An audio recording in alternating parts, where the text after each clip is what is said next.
Sonya Shelton. I really enjoyed talking to Sonya. Her book, and it really says it all. You're an executive. Are you a leader? We talk a lot about leadership, and I always like to talk about the difference between a leader and a manager. What's the difference there? I get different answers, but essentially they're the same. But I've had a lot of managers who thought they were leaders, and vice versa. But we talk about she's a business coach. She helps businesses with their why. She talks a lot about that, defining your why. Like Simon Sinek, of course, talks about that, but hers is just a very different kind of variation. She calls it her personal OS and define your why connection. We talk about the difference between your vision, your mission, your purpose, your core values.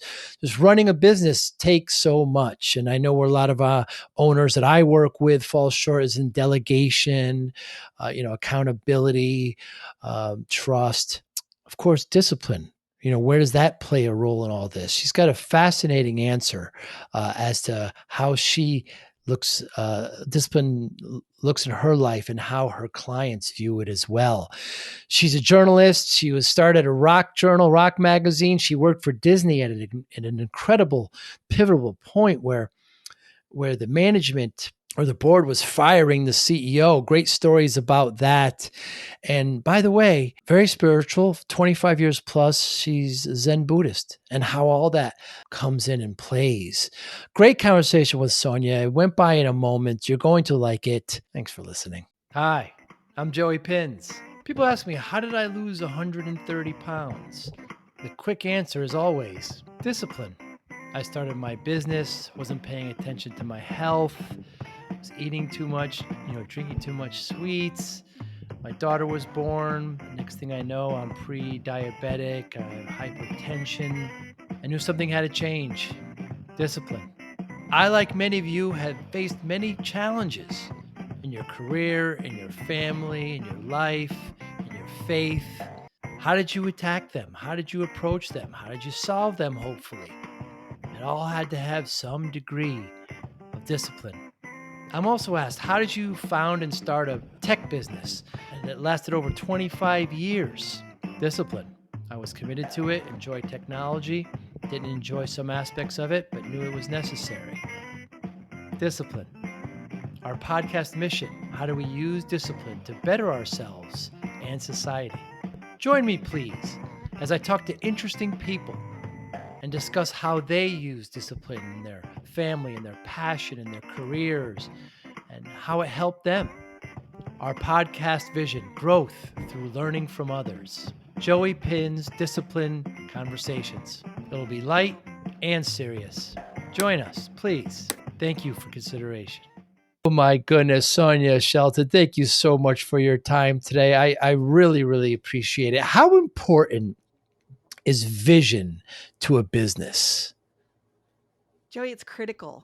If you Mm. don't know where you're going, so imagine that you want to take a trip somewhere, and you say, "Well, I'm just gonna get in the car and drive and play it by ear, and I don't have a timeline, and I don't know where I'm going." And you might explore some things, but you don't really have a destination. And so, if you're really trying to get results, that vision is critical to have people follow you. So yeah, sure, you might take a car trip and explore and just kind of play it by ear and be reactive, but are you going to get 10, 100, 1,000, 10,000 people to do that with you? Probably not, right? Mm. So when you have that vision about where we're going and where we want what we want to achieve and where we ultimately want to be, that helps everyone get on board with you. So if you say, "Okay, we're going to New York and this is we don't maybe know how we're going to get there, but we know this is where we want to go and now we want to hear from you. Ideas, do we take a car? Do we take a train? Do we take a plane? What do we want to see along the way?" Right? Then you get people involved because they want to go there with you. And vision is different from the mission. How? So we actually have three categories that we use with organizations. So we say that the vision is where you're going. The mission is kind of how you're going to get there. But then there's this other Mm. P, which is purpose, which is why are you going? right? So why do you exist? What is your purpose on being a company? And I think that there's some misinformation or misunderstanding about what purpose is for organizations.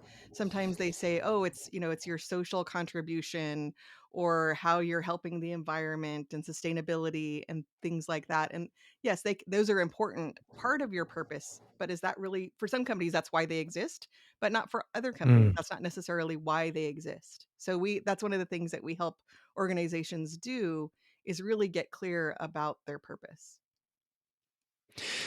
Yeah, you talk a lot about why. Of course, Mr. Simon Sinek contributed a lot of his life to that in his book. But how often can the vision change?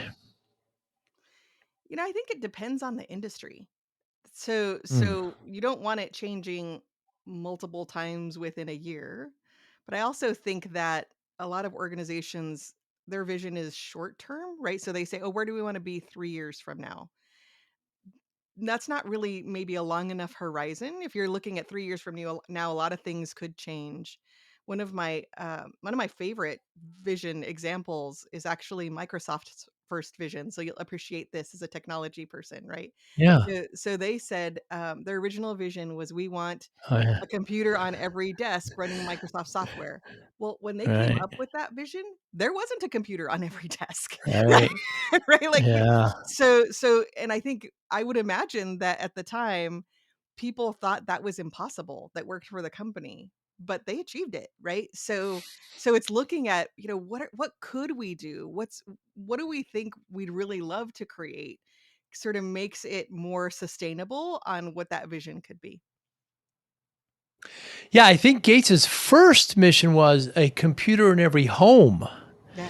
And then that was moved up to a computer on every desk running, Microsoft software. And keeping along with Microsoft, like the current CEO, Nadella, he, kind of has his almost State of the Union once a year where he says, this year we're going to really focus on these areas. And, you know, when we actually do business with Microsoft, we make sure all our projects are aligned with that vision because everybody will be, marked by that. Now, what happens if leadership isn't on board with some of those visions because they may drastically change from the years previous. Mhm.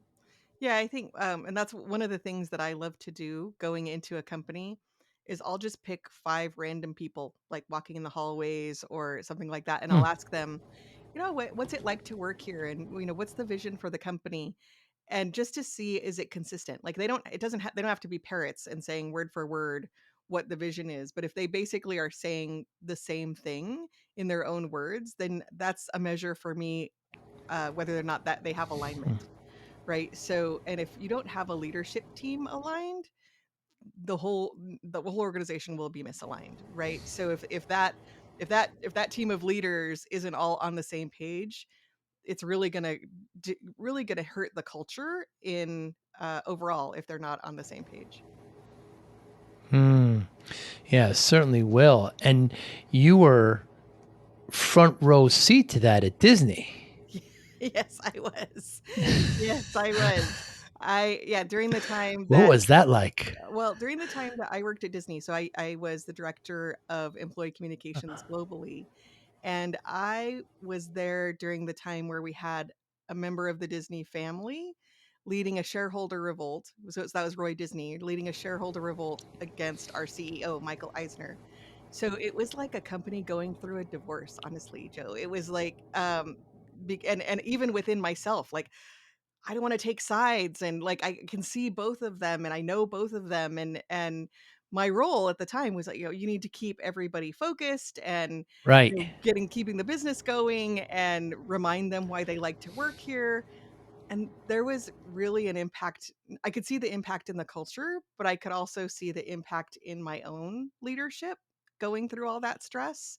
And of course, my physical health and my mental health as a result of all that too. And that's really why I decided to create executive leadership consulting, is because I wanted to help companies recognize the importance of culture and how getting people all on the same page. I saw the best of both, right? Disney is also had an amazing culture, Yes. and and that was what, one of the things that has made it successful is their culture, and to experience what it went through going through that process. I saw both extremes. Now, I mean, the Disney family is on the board of directors. Why didn't they just fire the CEO they hired? Why was it like an ousting? It was like a revolt. What am I missing? Yeah, so, well, it's owned by the shareholders, right? So as a public Uh, company, the shareholders had to say he had to go, and I think I see. there was a split on the board as well, and so it ended up going Ah, to a shareholder vote, as to whether or not he would continue. wow. We saw that at Apple where Jobs was fired, right? And then eventually he was hired back. I mean, and I always, Sergey and Brin there, from Google, I don't know nobody, but I always give them credit at one particular point. They said, okay, we can't run this company anymore. Let's bring in a CEO. I mean, this is their baby out of Stanford there in California. And, they don't really get credit for that because, if Meta would have done that a while ago, which they should have, I think things would be better. There's lots of examples where the founders have to step aside at a certain point. You just can't be a technologist and keep running a business is very different. I'm going to assume the same thing with Disney and all their entertainment. Roy, I mean, there's pictures of him and Walt when they're kids, right? They were brothers, and he had a certain vision, and then all of a sudden, the CEO wants to make more money, and I could see where this vision that we talk about collide.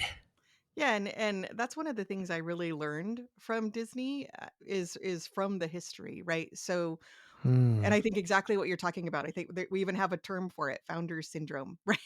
Right, where Ah, the founder can't let go of the control as the company is growing, because, I get it. I have my own company. It's your baby, right? But right. you're not necessarily the right person to take it to the next level.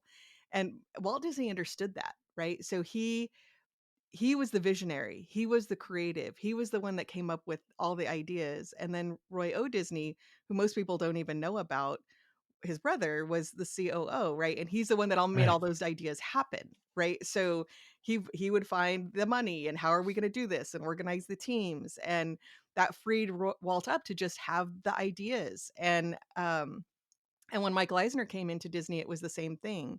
He was the creative, and he had a COO, Frank Wells, who was the person who made it happen. And when they were brought in, it was with the understanding of having that combination. I kind of think about it like right brain, left brain. When you have an Mm. organization that has both, then it can really take off. But if it's leaning towards one side or the other, then it's going to struggle, right?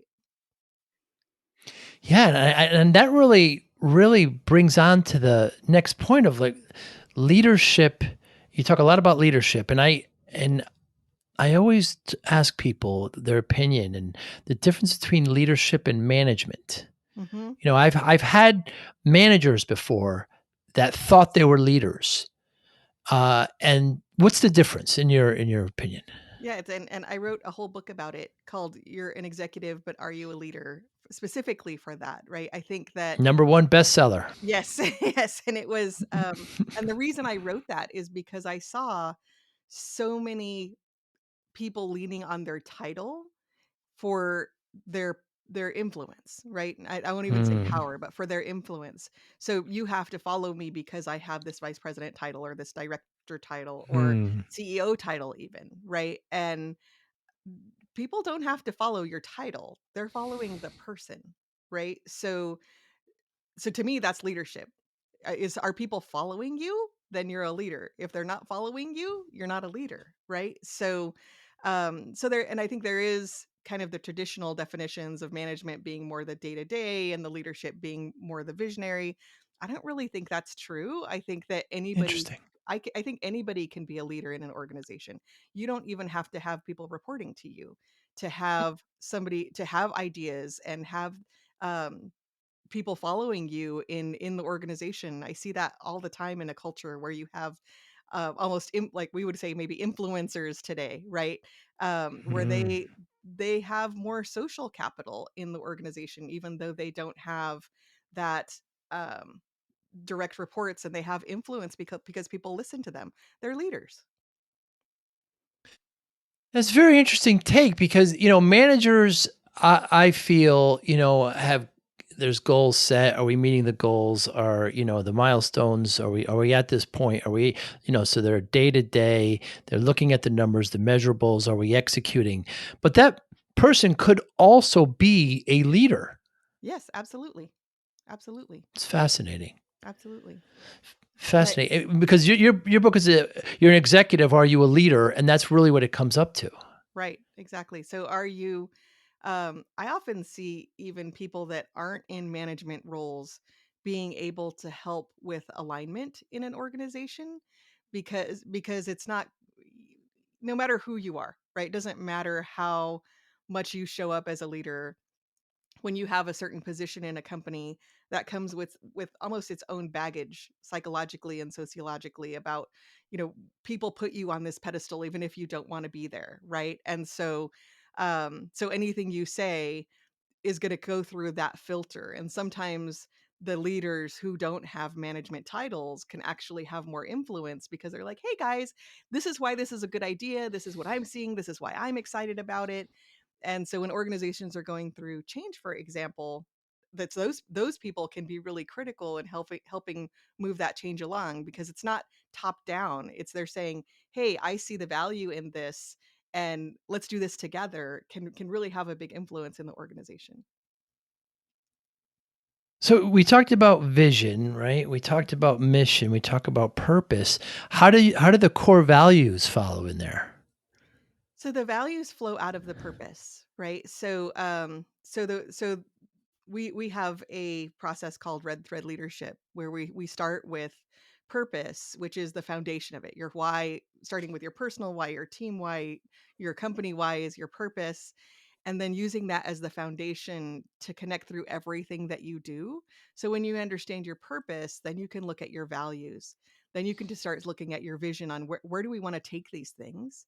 And then you can Mm. start looking at your plan, right? Which so that's your strategy, your goals, and then to your processes, right? So our processes aligned with our purpose and our vision and our plan, right? So sometimes people don't revisit their processes to say, are these really valid ways of doing things based on where we're going now?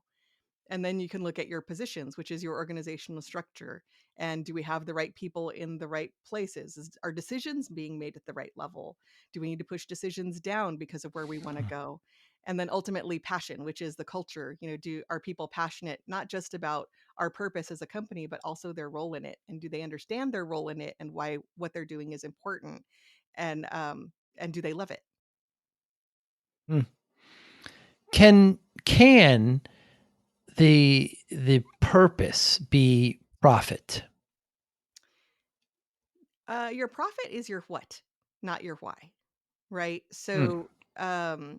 So if you think about it from the entry level person coming into your company, is profit going to motivate them to do a good job, Mm. right? Some may argue if there's a ESOP, right? If there's those kinds of things, some may, but all people aren't focused on money. That's true. Right, right. So what is that profit doing? So Mm. every company has something that they're bringing to the world. That's why they Mm. exist. If they didn't bring something to the world, they wouldn't have any customers or clients, right? Right? So it's Mm. looking at really getting into what that is, and it's not about making money. They're delivering something, right? You don't go to your Right. customer and say, what, why should you sign up to work with us?" And they're asking you, what do you bring to the table? And you say, well, if you sign up with us, we're going to make more money, right? Right? So your purpose isn't just internal, your purpose is also external. Mm. And this is something that's happening more and more, where especially the younger generations are very connected to companies that have a purpose. So, Right. and they're making decisions not just about where they want to work based on the purpose, but they're also making decisions about who they're going to buy from based on their purpose. And so, as they come in to have more financial influence, they're really going to push companies to say, well, if you don't have a purpose, and I don't see how you're contributing to the world, and again, it doesn't have to be an ESG purpose. Um, Right. it's really about what are you bringing to the table, and if I'm on board with that, then I'll support you as a company. I'll buy from you. But if I don't see that, then I'm just going to buy on price. Mhm. And then commoditization happens. So when you're starting uh, there's an entrepreneur listening right now, and they have a friend, and they have a group of people, they want to start this business, and they start, let's get a business plan together, and they start to go through all this, the vision, the core values. We had, back when I started the company, we actually created the core values together. That we had like playing cards with different, and we all picked and got in groups. And I mean, after that's done, then anybody that comes on from that point has to buy in. But at that embryonic stage, when you're creating it, conflict has to be really resolved at that point, because if anything lingers on, it'll be disastrous. Yes, absolutely. So one of the things that I say is clarity polarizes, and that's actually a Hmm. good thing, right? So when you're really clear about who you are as an organization and why you have this business and how you operate with your values, then people see right away, am I a fit or not? And then you see right away, are they a fit or not, right? And so for example, we have this process that we start with all of our clients called the why connection, and it helps you define your why, how, and what. And I realized when we started doing this process that my why connection as the founder of the company is a huge influence to the culture of the company.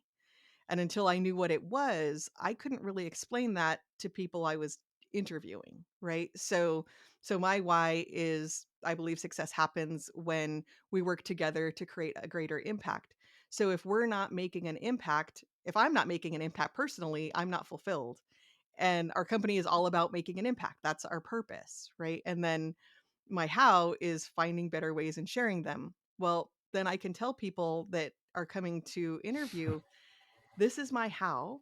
This is how we operate as a company. And as the leader of the company, I'm always changing things because I'm looking for better ways. What do our clients need now? What's happening in the talent market that we can help them with? And so we're constantly changing things.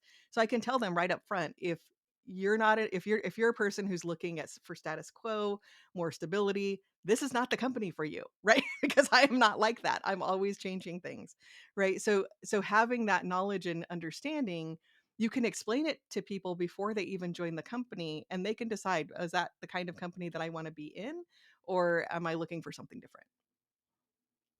Yeah, you described this as your personal OS, Hmm. the why connection. Yeah, and it's why, how, and what. Right. And when somebody's coming in and they're interviewing, if they said, I don't even know what that means, and so do you go through the exercise with all potential hires? No, we do when they come on board, but I I explain it. say. Like I tell them this is what we do, um, and kind of explain how the culture is as a result of that, and it's the foundation of what we do. So if they're not on board with our why, then they're not going to be a good fit. They're not going to be happy, and neither are we. Yeah, and then talking about building a team, you've got such great content, Sonia, on your videos, your blogs, really good. And building a winning team, you have three kind of pillars, right? You want clarity, you want commitment, you want accountability. Very easy to say, hard to do. Absolutely, absolutely, and the clarity is one of the hardest, and Mm, that's and you talk a lot about discipline, yeah. and I was thinking about that in talking to you today, and I was thinking about, you can't really have the discipline if you don't have a strong why, right? Mm. So when I heard your story, it was like you had the why of, making it to see your daughter graduate, and and having that why behind your why you were improving your health. If you didn't have that, and you didn't have that before, right? You hadn't thought about it in those terms before. How can you have the discipline, right? And so for Mm. me, having that really strong why is what helps me have that discipline, right? And it also helps, so it also Wow. adds to the commitment, right? So that they feed each other, right? So the Hmm. clarity then leave once you're really super clear, and like I said, clarity polarizes. When you're clear, then you can say, am I in or am I out? And that's the commitment. And I think for leaders, it's really important to remind people that it's okay to be out, right? It's Mm. and I tell clients this all the time. If this person isn't committed to where you're going now, it's okay for them to go, because no one's going to be happy trying to fit it in if they're not fully committed, Wow. if they're not really in. And it's like neither side is going to be happy, so what's the good in that, right? And so it's okay to have that conversation, to say, you know what, I don't think this is the right place for you anymore based on where we're going. How can I help you find something else? And let's split. When I always say, when you're letting somebody go, to have that conversation is may seem uncomfortable for the leader, but it's so respectful to the other person, right? To just be transparent and say, it's okay for you to help them find something else and move on, and both parties will be happy. And then when you have that commitment, then it's not so hard to be accountable, right? Because if we Mm. if we're saying that we're 100% committed, and we have that clarity about what that means and what our goals and our measures are, then we want to be accountable, because we're committed to the success. It's amazing how they just kind of blend into each other, don't they? Yeah, yeah. Yeah, and clarity is really transparency. And I know in one of the sessions you were talking about management was making a major decision of stopping a particular service, and they didn't want certain people to know. And it's this, there's all this, and it affects the culture. It affects everybody. And I don't know if there's a clean way to do that, but it can be disruptive. But it seemed to be necessary for that organization. Yeah, I think it's looking at what can you say. And it's also important for leaders to say, we don't know yet. Right? This is what we're Right. trying. And I think sometimes um, leaders and managers get into this position where they think they're afraid. And it is part of what I was talking about earlier. It's that people put you on a pedestal and expect you to know. Mm. And I see this in organizations all the time, where they might be going through a big change. The leaders don't know how they're going to get there yet, but because they don't say they don't know, then the rest of the team thinks they're hiding something, right? So they think, oh, they know, they're just not telling us. Right? Mm. And so then that creates a lack of trust Wow. Right. between the team, right? So it's okay to say, this is ultimately our objective and where we're trying to go. We're not sure how we're going to get there yet, and we're going to let you know as soon as we do. Creates I respect you as a person, I respect you as a member of the team, and I'm being real on where we are, and telling people along the way. I mean, I've been right in the middle of helping organizations with major restructures where a big percentage of the team is being let go, and going through this process. And it's one of the hardest things for leaders, and I don't think that people realize that how the toll that it takes on leaders going through the process.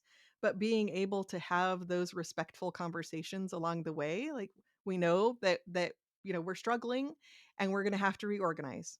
We don't know what that's going to look like. We're working on it, and we'll tell you as soon as we know information that we can share, right? And just taking them through the stages. People know it's coming, and it causes discomfort, sure, but at least they felt like you treated them with respect.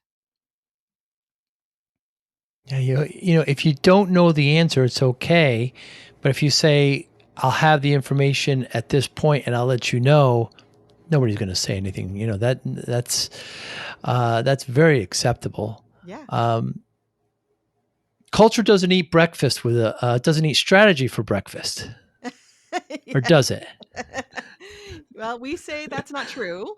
We say they have to Right. have breakfast together. And that's really how I think we look at culture differently than maybe some other people, is that um is your culture really needs to be designed to further your business strategy, right? So you asked the Mm. question about the goals for the company and having profit and things like that.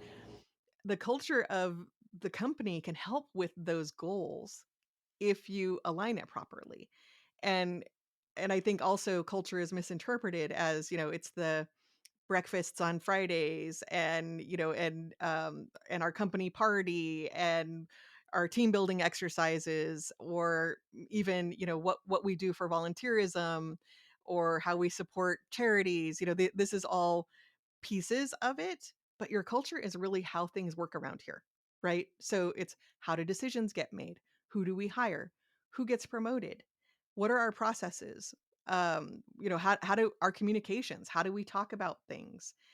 And I'll give you an example that I had that kind of showed a disconnect. I was working with two companies that were merging, and they were having a lot of dysfunction in the process. Mm. And it was like there was a very us and them feel, and I came in, and one of them was, a big um bureaucratic process oriented company, and the other one was a, fairly good size, but had sort of come up from that entrepreneurial founding, right? And when I went to the company that had been acquired, they had their values on the stairs, and one of them was um, ready, fire, aim.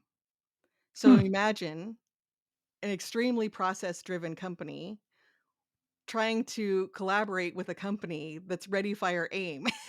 and, they, and they were clashing like crazy until they could understand each other. And we had the conversation about, look, this is the culture of this company being more process oriented, a lot of structure.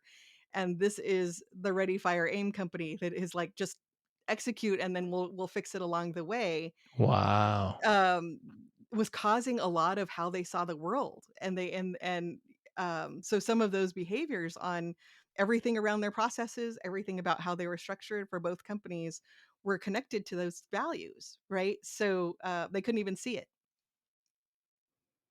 Amazing. So what happens when these companies merge like that and they have conflicting values? Yeah, you have to create new ones. So what are our values Right. together, right? So exactly what you were saying about the start of your company, it's having those hard conversations about who are we going to be together, and recognizing that both bring something to the table, right? It's more about connecting to your vision and where you want to go, that is going to contribute to how you operate. Yeah, and that's easier said than done. There's people that are very used to those core values for however long the company was, and we acquired a company back '99 who had very different core values than us. The owner was very much authoritarian, just kind of edicts were passed down, and we were a little bit more open and inviting of ideas, um, and the staffs just didn't, it took some time. We had some picnics and things like that and some social, gatherings and everything eventually. But some people just won't make it, on either side, right? They're just not going to be with the new company. You just have to face that fact. Yeah, that's the clarity part, right? Polarizing people, and they don't. It's a different company now, and I really saw this a lot when I worked for Disney, because especially where I worked in corporate, where the culture of a place like Walt Disney World is very different than a culture of ESPN, but they're Hmm. the same company, Good right? And point. so at the corporate level, the conversations are about who are we as a company from the bigger picture. And ESPN can still have their culture, and Walt Disney World can still have their culture, but Mm. they're part of this bigger company culture, for the Walt Disney Company. Interesting. Very interesting. Yeah, it's a really good point. Yeah, because you know, I'm from Connecticut, and you go to ESPN in Bristol, and they throw around footballs in the hallway and stuff, and they're it's just that's just their mentality. They're all former athletes, most of them are, and but I'm sure that's not the case, at Disney HQ, Right. they have stuffed Mickey Mouses on their desk. I don't know. It depends where they what they're doing. Uh, but I remember just a little bit off subject we were talking before. My first, like, almost my largest kind of entrepreneurial shock to me was after I bought that company. We had a couple other acquisitions too, but that was the biggest. We had a picnic, and Sonya, there was 150 people there, or almost 200. And I remember thinking to myself, I am responsible for all these people. What have I done? What boy, I've got to focus better. What's going on? It's just not me anymore. It's just I'm affecting all these families. There's little kids playing ball and jumping in the pool, and there's grandparents, and it's like, and it's just not difficult. And having all of these processes and everything that you do with your organization together only helps to move the companies forward.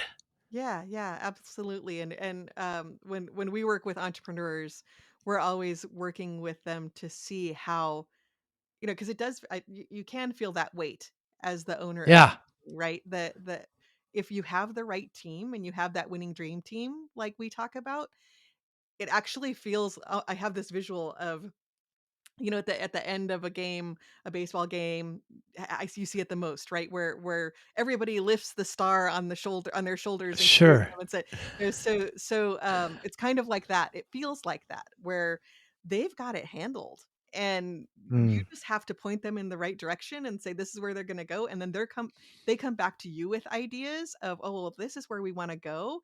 What about this and what about that? And I have when I have people on my team do that, I just feel like, yeah, okay, they're going to help me get there, and it's not really the weight on my shoulders. It's all of us. That weight is distributed among all of us when you have a strong team.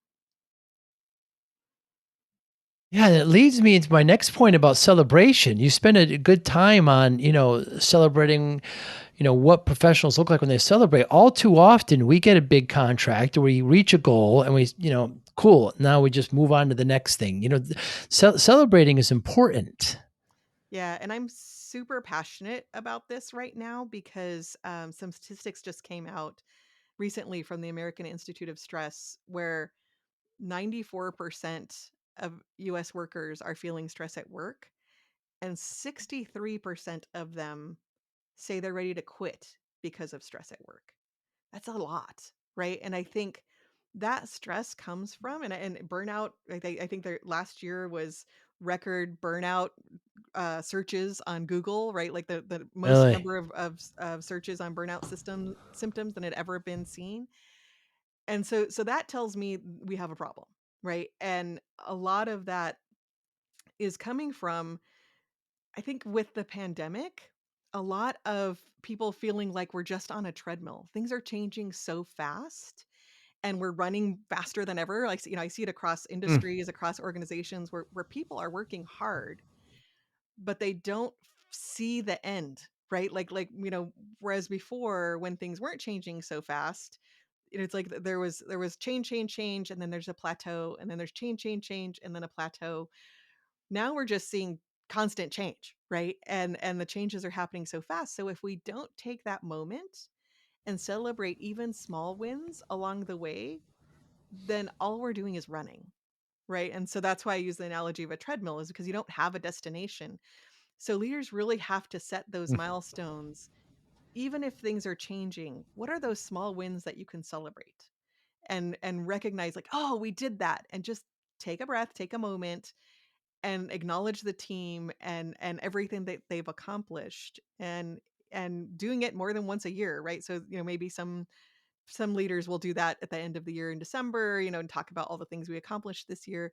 But I think we need to do it more to help people see that they are making progress, they are making a difference, and what they do matters.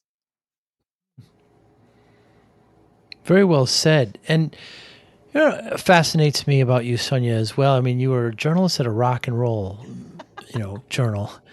And you've got this incredibly interesting history, but your spirituality is a huge part of your life. You're practicing Zen Buddhist over 25 years. Does that ever conflict in what you do now with your businesses? Absolutely not, and it's, Good. I'm still a big rock fan, by the way. So Yeah. it's but yeah, I think my spiritual practices are very much foundational in what I do, right? So Mm. in Buddhism is a lot about compassion, right? And that is part of what I bring to organizations. You know, what I've experienced as a leader, I can relate to what they're going through and the challenges that they have, and but also being present with people. So and reminding them to be present for their teams, and bring awareness to what they're doing, and connecting to their purpose is part of that, right? So Hmm. it is. And I have a funny story. When I wrote the book, I I was at the Zen Center where I practice with one of my teachers, and he's a business owner also, and so he had read the book, and we were talking about it, and somebody overheard our conversation, and they said, and they asked me, they said, "Oh, did you write a book about Zen?" And he said yes, and I said no.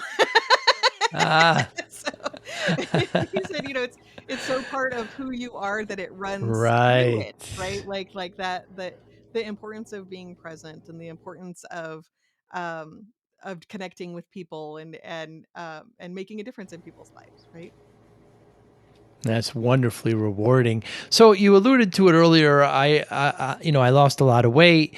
Doctors, I was spending time in my business, right, and I wasn't paying attention to myself, and I was eating pizzas and drinking soda and 14, 15-hour days. And before you know it, I was, 340 pounds. The doctor said to me, she said to me, if you don't lose the weight, you're pre-hypertensive, you're pre-diabetic, you're not going to see your daughter graduate. And we just talked before the podcast. She graduated last year, Cal State. But I turned it all around and I lost a lot of weight, 130 pounds. And people, the very first question, once they hear is that, how'd you do it? They want some kind of quick answer. And my quick answer is just that: discipline, right? So I just Mhm. got focused, I got disciplined, and I did it. You mentioned discipline before. Even in your spirituality, in your business practice, in your writing a book, how does discipline play a role in your life, Sonya? I think it goes back to my why, because it's around making an impact. And so if I don't do these things, even meditation, right? So if I'm not clear and I'm not present for my clients, I'm not going to have the same impact. Hmm. And so I really kind of center it around that, and that's the driver behind my motivation when I'm disciplined. And then it doesn't feel like work to me, because people say, Hmm. I admit I do work quite a bit, but it doesn't feel like work to me because I love it, right? I'm passionate about what I Right. do, and that's what that purpose can give you, right? Is that it sort of fuels that passion, which makes it discipline not feel hard. Mm. And when you're coaching and you're working with these businesses, do you find that there's a lack of discipline and it needs to be instilled? Do you see that? Do you get pushback from it? What is your experience there? I think sometimes, yes. It's human nature to want to stay in your comfort zone, right? Right. And Yeah. you probably Yeah. experienced this making the changes that you made, right? It's like Right. you have to have that strong pull to why you're doing what you're doing, to be able to push through that resistance of staying in your comfort zone. To me, it all starts with awareness, right? To say what's really the reality of the situation. And for leaders, sometimes they don't. I use the saying, "A fish can't see its own water," about organizational culture, right? So that there's things that y- you might not be able to see in your culture, until you get that awareness, and then the discipline can come in once you have the awareness. But as you mentioned earlier, I think the hardest part for leaders is accountability, right? Like how do not only how they hold themselves accountable, but how do they hold others accountable, in a way that's respectful and empowering. A lot of the businesses that were similar to mine that I work with now are smaller, less than 10, 15 employees. And one of the biggest obstacles I see with the owners is delegation. Yeah. They still want to do everything themselves, Sonya. It's so frustrating. I mean, they're going to order the pizza. I'm like, you don't need to order the pizza. You don't need to order the paper towels. You know what I mean? You have to let other people. You have to delegate. You're not going to grow. It's very frustrating. How do you get people out of that? Yeah, and that's that founder syndrome that we talked about before. Yeah. And I have to say that it happens in big companies too, right? So that Does it really? as people are um, moving up in the organization. So say, they were a coder, for example, and now they're a manager of Mm, coders, but they really like coding, right? right. Right. Right. And but they're not, so they're like trying to be involved in the technology. That's why I'm using an example from your world, right? They're trying to be involved in the Sure. technology, but they're supposed to be managing them now, and it's really hard for them to let go. So yeah, I see it a lot at every level, and it is looking at where you can be effective, and that no, people are not going to do it the way you did it, right? But they can get the job done their way.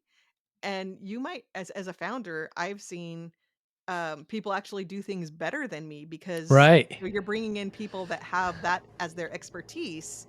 They're much better than me at that, right? So it's really getting clear about what is the gift that you bring as the founder, de- like define that lane, and let's start bringing in the team to do everything else, and you stay focused on the gift that you bring, and that's how you grow the company, right? That's the only way you can grow it. Absolutely. So many times, unfortunately, the founder or the owner gets in the way of growth because of delegation and discipline and some other factors. Yeah. Unfortunately. Yeah, absolutely, absolutely. And it is recognizing, I think it's challenging for them to see that it can actually be better if they delegate, Right. right? It's Right. that they you can actually have a better company, a better team, and your life as the leader can be better because you're not so overwhelmed with all trying to juggle all these things, right?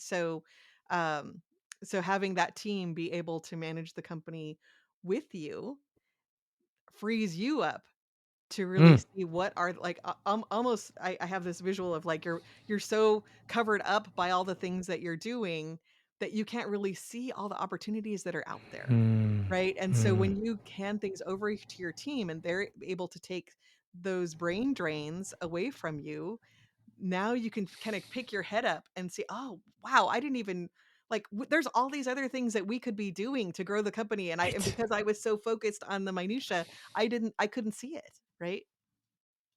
Yeah, trust, accountability, discipline. Yeah, it's all gotta fall in place. It's a wonderful thing owning and running a company. It's a wonderful thing, but you have to do it correctly. You have to think of the whole picture. It's daunting. Yeah, yeah. And you mentioned that aha moment at the picnic, right? Being responsible Right. for all of those people. I think there's a connection to it, right? That the feeling the responsibility and the weight of that responsibility maybe makes the business owner think that they have to continue to do everything, or Mm, things might fall down because they have this responsibility. But actually, when you share the responsibility, and you have, it's important to have the right team, right? To be able to share that responsibility, but when you have it, can totally change your life. absolutely. Sonya Shelton, what motivates you? What motivates me is impact, right? So how Hmm. can I, when I see that I'm making an impact, making a difference, I get so charged up. And if when I'm in situations where, even with clients where I see maybe they don't want to change, or they're giving lip service to leadership, and but actually don't want to make a difference, then I completely lose my motivation. So it's all Wow. about impact for me. And how do you measure success? I measure success by how I feel. So if I feel like I am fulfilled, and that this is kind of the measure of how I know if I'm going the right direction. If I feel like I have energy and I'm feeling fulfilled, then I'm going the right direction. I'm making the right decisions. If Hmm. I'm feeling like I'm not feeling so excited about things, or I'm feeling anxious, or feeling stuck, then I know that I'm not going in the right direction. And do you often measure it? I do actually. There's one of my mentors, Taylor Welch, turned on to me a daily measure, and one of the things is, did I accomplish? So talking about discipline, like, did I accomplish what I wanted to accomplish today on a scale? How am I feeling on a scale? Hmm. So you're, and then if you're seeing downtrends, what's going on? Like, what needs to be changed based on how I'm feeling? Do you meditate every day? I do. Do you journal? I do. I wish I journaled every day. That's my goal for this year. Is I think that I would like to journal more. Hmm. Yeah. Yeah, as one of your many vocations, writing, uh, is it difficult for you to Um write? no. No, I love to write. Really? so Wow, so I wrote the book that's right. really quickly. And it's I feel like I've done it my whole career, right? So it's just how I apply it has changed, starting as a journalist, as you mentioned, and then I worked in advertising for a while, so it's always been a part of my life, and I actually can't imagine not doing it. Wow. Wow. And you never have the fear of the blank page? No, I think I got rid of that pretty early, because Huh. I realized that even if I don't know what to say, if I just start, maybe the first page completely gets deleted, right? But once I start, that it sort of gets breaks Wow. through that blank page, right? So as long as and it's also letting go of perfectionism, right? So Hmm. as a recovering perfectionist myself, right? Hmm. To let go of that and say I can Hmm. change it, right? And as long as I start, doesn't matter if what I start with gets included in the end, right? As long as I start. Yeah, you said a mouthful there. Letting go of perfectionism is really, yeah, that's tough to do. Sonia, thank you so much for your time today. Absolute delight. I was so excited when you accepted this. You're an absolute delight. I hope next time I'm out there to visit my daughter in Los Angeles, we get a cup of coffee. I would love that. Let's do that for sure. And how can we get in touch with you? Well, I would love to give your listeners the opportunity to understand Red Thread leadership a bit, and starting Hmm. with purpose and helping them find their own why. And so I have a masterclass at redthreadleadership.com. It's free, that you can come and you can take it and understand, what is purpose, and all of the things that come from it, and would love to gift that to your listeners. And of course, I'm always open on LinkedIn. Anybody who wants to connect with me, I love connecting with people on LinkedIn. That's where I spend most of my time on social. Yeah. And you also have executiveleader.com. Is that different? So that's our company website. Yes, absolutely. I People see. can reach out to us there as well. Yeah, and Sonya, Sonya, and Shelton, Shelton, and we'll make sure to put it in all the show notes. Sonya, thank you so much for your time again. I look forward to meeting you in person. Thank you. It's been such a pleasure talking with you today. Thanks for inviting me. Be well. Thank you for listening and or viewing Joey Pinz Discipline Conversations. Please share this episode with one or two of your friends who you think may benefit from the episode. Our website, www.joeypins.com. There you'll find lots of resources and you could join our mailing list. Please follow us on all our social media, Instagram, Twitter, and Facebook. Podcast information, the video version of our podcast is on YouTube. Please subscribe. Audio is on all major podcasting platforms. Please follow them. And if you like it, please consider giving 5-star rating. Would really appreciate that. Would you like to financially support the podcast? You can go to our Patreon site. Consider $5, $10, or $20 a month. There's all kind of plans that we have there. There's like a one-time payment. What is this podcast episode worth to you? $25, $50, $100, $500, $1,000, $5,000. You be the judge. You can go to our PayPal account to do that as well. Thank you again for listening or watching Joey Pinz Discipline Conversations.